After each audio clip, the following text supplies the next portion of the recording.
While I was working in my upstairs room, I suddenly heard a noise from the living room downstairs. Could it be a burglar?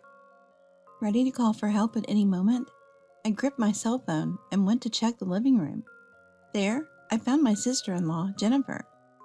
Jennifer? Oh, Mary, you're here. Jennifer turned around. At the sound of my voice, you scared me, sneaking in like that. Huh? This is William's family home, so it's practically my home too. William is the name of my brother. Setting that aside, I kind of understood what Jennifer was trying to say. But still, isn't it rude to enter someone's house without permission? I couldn't help feeling irked, but Jennifer seemed displeased with my reaction.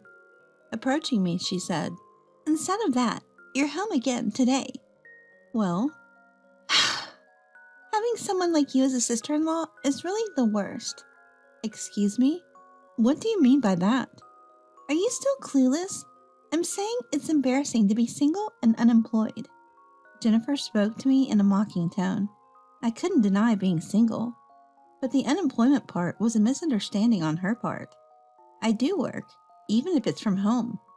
So I quickly retorted, I am working. But Jennifer didn't believe me. Instead, she mocked me further. Yeah, a home security guard, right? That's not it. Whatever. It's embarrassing and a nuisance, so just leave. I had no choice but to stay silent. I remembered that Jennifer had always been this way since our first meeting. It was years ago when Jennifer first came into our lives. William had brought her home, introducing her as the person he wanted to marry.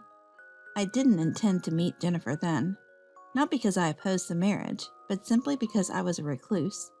This began in high school, due to my inability to gauge social distances. Making friends was difficult. This led to me becoming increasingly withdrawn from school and eventually becoming a recluse. But neither my parents nor William blamed me. It's okay if you don't want to go to school, my dad Robert would say. Maybe you'll find what you want to do if you take your time. William encouraged me, and my mom, Ashley, silently supported me. Thanks to them, I could deeply consider my future. I can't go outside, but maybe there's something I can do from my room. With that, I decided to see what I could do with a computer. In this era, as long as you have an internet connection, anything is possible. There are ways to work other than going to an office. I'll start with what I can do alone. After that, I began to explore various possibilities. But with little knowledge or skill, there wasn't much I could do. I feel like I can't do anything. It was during such a low moment that William came to me with an idea. Mary, you play games, right? Games? A little, I guess. How about trying to be a game tester? William brought me a job opportunity as a game tester. The task was to check whether pre-release games worked properly. It didn't require any special skills. All it needed was motivation and perseverance. I'd like to try that, I answered immediately. And so I began working as a tester. This job suited me perfectly. I could work diligently on my own. Reporting was as simple as sending emails. Even for someone like me who struggled with social interaction, this was manageable. I immersed myself in the tester job. As I worked, I realized something. If I knew more about programming, maybe I could even suggest fixes. That's how I started to get interested in programming. But programming requires a lot of learning. Usually people study at IT vocational schools. However, it's not necessary to attend such schools. There are online courses, and you can also study independently. It's about having the will, isn't it? I used the internet to its fullest to start learning programming. I explored various sites, accumulating the necessary knowledge. Whenever I didn't understand something, I'd ask someone online. And someone I didn't even know would kindly respond. Someone is responding to my voice. That made me happy. Gradually, I found friends who were also studying programming. We interacted online, and I started sharing personal things. Initially, our interaction was just through text, but it eventually led to voice calls and finally meeting in person. I was nervous, of course. Memories of my bitter high school days resurfaced. But I was no longer the high school me. Dressed up a bit, I went to the meeting place, where several men and women of my age were present. I timidly approached them, but we hit it off quickly. It was no different from our online interactions. The only difference was whether they were behind a screen or in front of me. Feeling reassured, I got lost in conversation. Then someone suggested, "Let's start a business." I was anxious, but I thought I could work if it was with these people. I agreed immediately. That's how I started a company with friends I met online. Some had experiences in sales, others had worked in regular companies. With such a diverse group, we faced no major issues in starting our business. "Mary, just do what you can," they told me, and I felt a weight lift off my shoulders. I committed to giving my best in what I could do, and then, a month later, I received my first paycheck. It was totally different from the earnings I got as a tester. It was my first salary as a full-time employee. For someone who had given up in high school, this was a huge deal. Now, I'm like everyone else. Until now, I had lived in a world isolated from society. But this made me feel like part of the community. Afterwards, I thanked my parents and William with my first salary, a token of gratitude for not giving up on me when I became a recluse. My parents were happy, and so was William. Their smiles motivated me to work even harder. The company grew rapidly, and my salary increased significantly. However, I didn't have much to spend it on. Most of my work was done from home, so I didn't need things like suits for commuting. The only place I'd occasionally go was the nearby grocery store. Since my work was almost like a hobby, I had virtually no use for money. "Mom, what should I do? Should I just save it?" "Well, saving is good, but sometimes it's okay to spend boldly." After much thought, I decided to buy something significant. A house.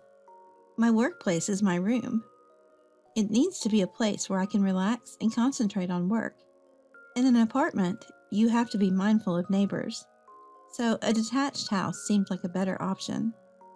"I'll buy a house with land." It was quite a bold idea, even for me. But at that time, I didn't think too deeply about it. So I bought a detached house with land. Robert and William were surprised, but they're not the kind of people to oppose what I do. They accepted it graciously. Only Mom seemed worried. I shouldn't have said anything.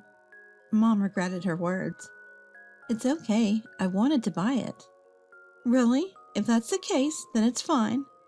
Mom's regret might not be completely gone, but that changed instantly when we moved in. "This kitchen is so user-friendly." Ashley was overjoyed with the state of the art kitchen.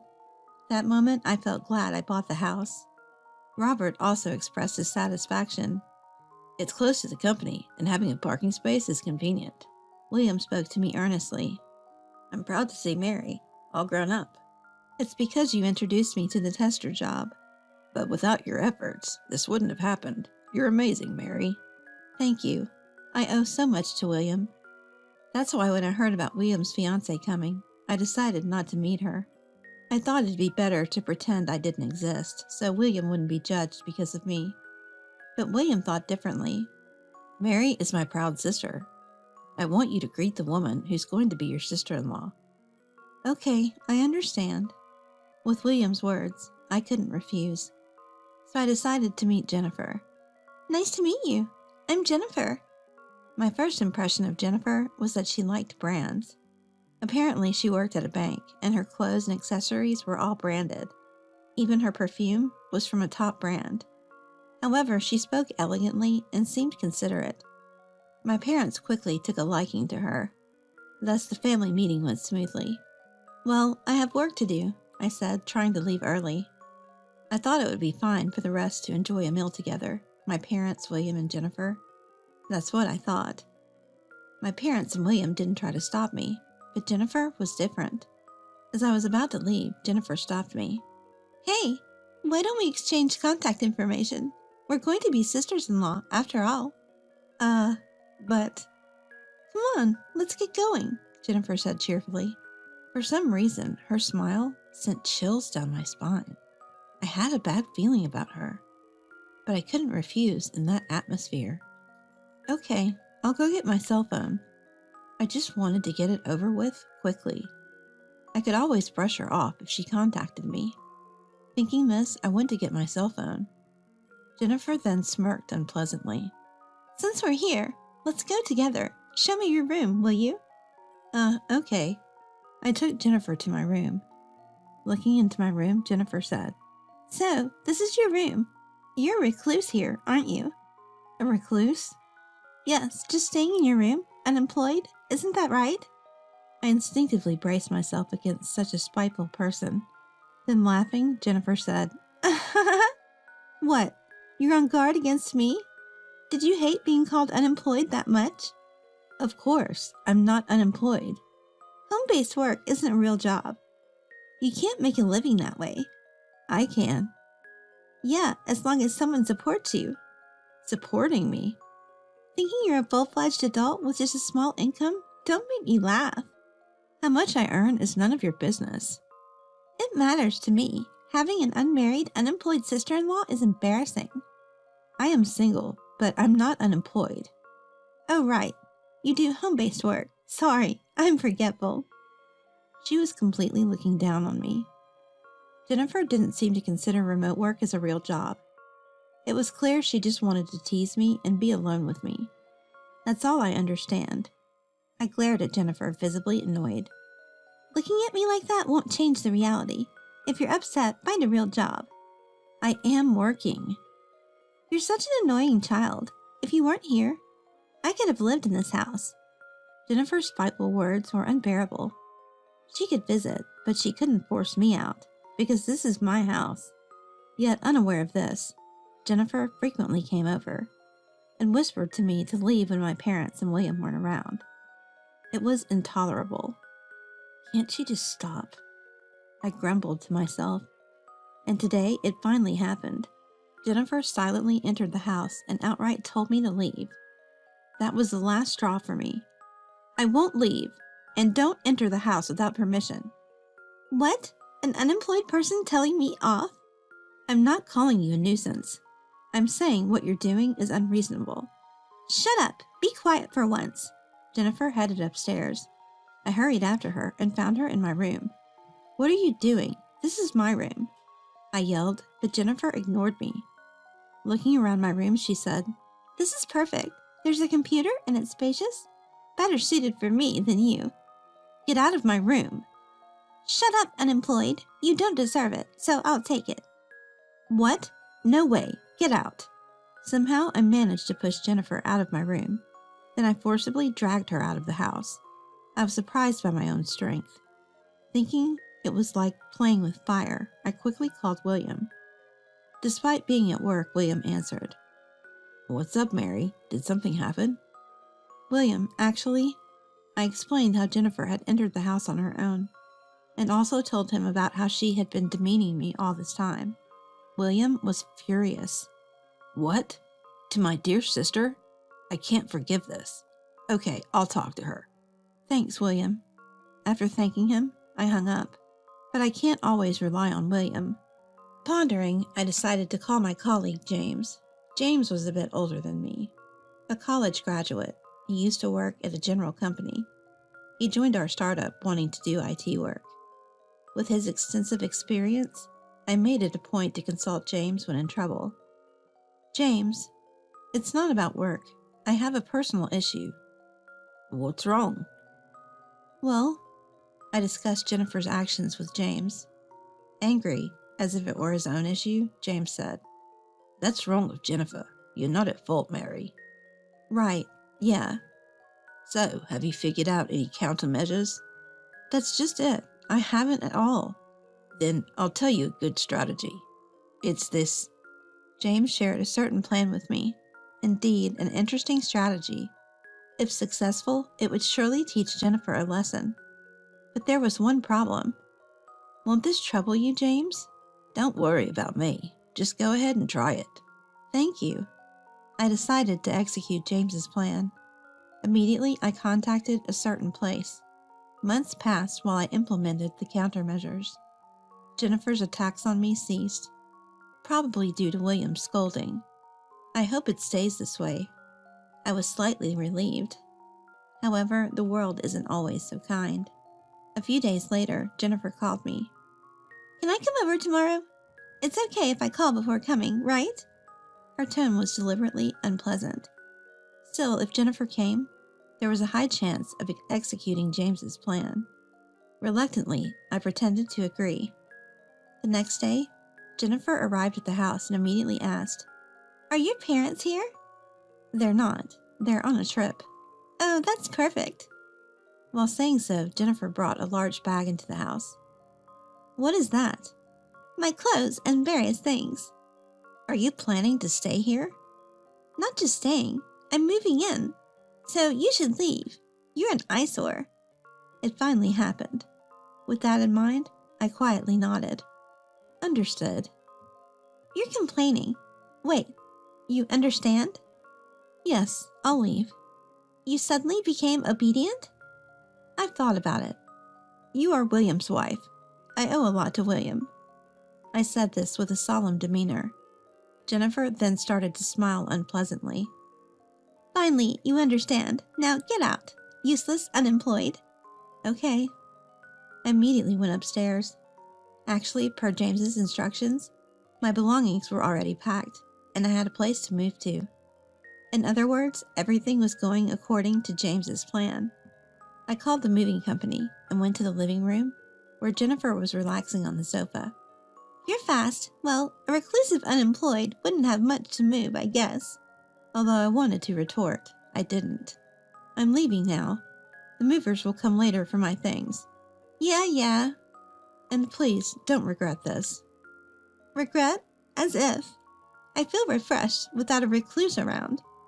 Leaving Jennifer's mocking laughter behind, I left the house. Then I contacted my parents.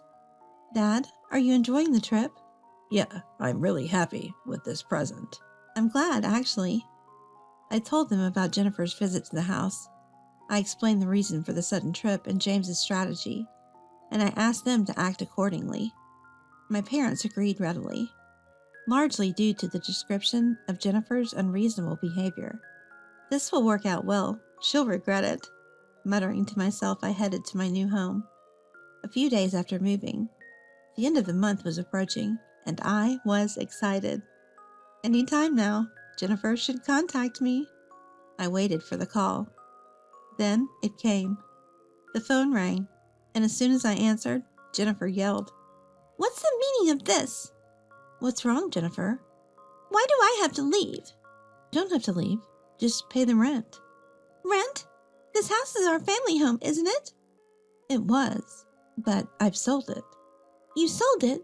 Why do you get to decide that? Because it was my house. Your house? Yes, that house was. I explained about starting an IT company with my colleagues and working there. William must have told her too. But since Jennifer looked down on me, I assumed she hadn't listened. So I explained it all from the beginning. Shocked, Jennifer asked, So you really sold this house? Yes. Are you familiar with leaseback? What's that? Leaseback is a system where you sell your home to a company and then rent it to continue living there. It has benefits like paying off loans with the sale proceeds. I used that leaseback. I sold the house and land I bought, then stopped paying rent after the contract ended when Jennifer arrived. That meant Jennifer couldn't continue living there unless she signed a new contract herself. But Jennifer, who relied on William, wouldn't be able to pay the rent herself, and I doubted she would want to live there with William after driving me out. In short, Jennifer would have nowhere to live. Remember this after playing your games. I couldn't help but laugh at her empty threat. It was entirely her fault. If she hadn't looked down on me, she could have had a happy married life. Such a pointless person. She'll probably end up divorced from William, and I won't have to see her again. That's what I thought. But it was that evening when James called me. Mary, something terrible has happened. Can you contact your brother right away? He should be finishing work soon, so I can. Then tell him, and also. James spoke rapidly about various things. Essentially, he wanted me and William to come to his house. Curious, I contacted William and then headed to James's place first. When I arrived, there was a commotion outside James's apartment. Many police officers were there. and neighbors had gathered to see what was happening. James? What happened? I approached James, who was in the middle of the commotion. Actually, some weird woman tried to take my laptop. Here's what James told me. While he was taking a shower during a break at work, he heard a strange noise and peeked into his room. There, a woman was rummaging through his belongings, apparently trying to take his laptop. Of course, James immediately confronted her. As soon as he shouted, the woman got startled and ran away. But she tried to escape through a window, fell, and lost consciousness. That woman was Jennifer, and she was arrested by the police for breaking and entering. However, Jennifer insisted, "This is my sister's room," and wouldn't back down, causing the commotion. "This isn't your room, right?" the police asked. Of course it wasn't my room, but I wondered why Jennifer thought it was my room. When I asked her, Jennifer said to me, "It's your room. I sent your belongings here." My belongings? Yes, I heard it from the movers. When Jennifer was at the house, I had called the movers and left her there. But as per James' instructions, my belongings were first sent to his room, then forwarded to my new home. Unaware of this, Jennifer assumed the delivery address was where I moved to. But that doesn't justify breaking and entering, does it? "It's your fault, you." Jennifer's excuse was this. When I left the house, I had all furniture and appliances taken by the movers. However, Jennifer apparently thought something would be left behind. Her plan was to sell the leftovers and use the money for living expenses. But that plan failed. She thought she could still manage if the house was there, but then she learned she couldn't live there anymore. In retaliation, she planned to sell my laptop for cash. She intended to enter my house, but ended up in James's room instead. That was the real story. "It's your fault. Remember this." The police took her away. Jennifer continued to shout such things. In the end, Jennifer and William got divorced. William demanded compensation from Jennifer. However, there was no way Jennifer could pay it, because she had debts. She wanted to take over our house to sell its contents for money to pay off her debts. Anyway, Jennifer is in prison now, unable to do anything. And her parents ended up paying the compensation on her behalf. Because of Jennifer's incident, I've come to rely on James more than ever. I might not have been able to do anything without him. That's when I realized something. I am in love with James. Now that I've realized this, I've started to make strong advances towards James.